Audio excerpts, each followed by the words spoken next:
வணக்கம் நண்பர்களே. உங்களிடம் பேசுவது விமலா. இன்னைக்கு நாம கேட்க போற கதை தென்கட்சி சுவாமிநாதன் அவர்களின் பணம் படுத்தும் பாடு.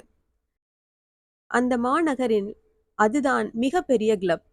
பெரும் பணக்காரர்கள் அதில் உறுப்பினர்களாக இருந்தார்கள். ஒரு கோடீஸ்வர உறுப்பினர் ஒரு நாள் அறிவித்தார், நண்பர்களே, இன்றைக்கு ஒரு மகிழ்ச்சியான செய்தியை உங்களுக்கு சொல்ல போறேன். உறுப்பினர்கள் ஆர்வம் பொங்க அவரை பார்த்தார்கள். கோடீஸ்வர உறுப்பினர் தொடர்ந்து பேசினார், இன்றைக்கு உங்கள் எல்லோருக்கும் ஒரு விருந்து கொடுக்க போறேன். உறுப்பினர்களின் ஆர்வம் அதிகமாயிற்று.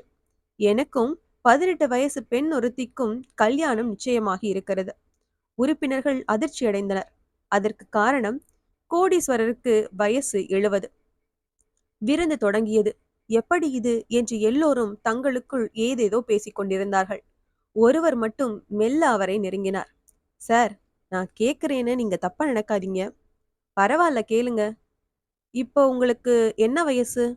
70 முடிஞ்சு 71. அந்த பெண்ணுக்கு என்ன வயசு? 18 முடிஞ்சு 19 ஆரம்பம். உங்கள கல்யாணம் பண்ணிக்கொள்ள அந்த பெண் முழு மனசுடன் சம்மதிச்சாளா? ஆமாம். அது மட்டுமல்ல, கல்யாணத்தையும் சீக்கிரமே வச்சுக்கலான்னு ஆசைப்படுறா. எப்படி இது சாத்தியம்? உங்களுக்கு 70 வயது என்பதை அவளிடம் சொன்னீர்களா? கொஞ்சம் மாத்தி சொன்னேன். மாத்தி சொன்னீங்களா? எப்படி? எனக்கு 95 வயசு என்று சொன்னேன்.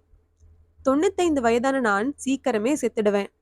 கோடிக்கணக்கான சொத்து தனக்கு வந்து சேரும் என்ற நம்பிக்கையில் சம்மதிச்சிட்டா என்று கூறி கண்ணை சிமிட்டினாராம் கோடீஸ்வரர்.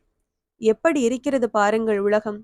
அதனால்தான் பெர்னாட்சா சொல்கிறார், பணத்தை மட்டும் சேர்த்துக்கொள், உலகம் முழுவதும் சேர்ந்து கொண்டு உன்னை ஒரு பண்பாளன் என்று கூற தயங்காது. நமது வேண்டுகோள், பணத்தை கொண்டு எதை வேண்டுமானாலும் வாங்குங்கள். பணம் நமது பண்பாட்டை விலைக்கு வாங்கி விடாமல் பார்த்து கொள்ளுங்கள். இந்த கதை உங்களுக்கு பிடிச்சிருந்ததுன்னா லைக் பண்ணுங்க, ஷேர் பண்ணுங்க, சேனலை மறக்காம சப்ஸ்கிரைப் பண்ணுங்க. அடுத்த கதையில சந்திக்கலாம்.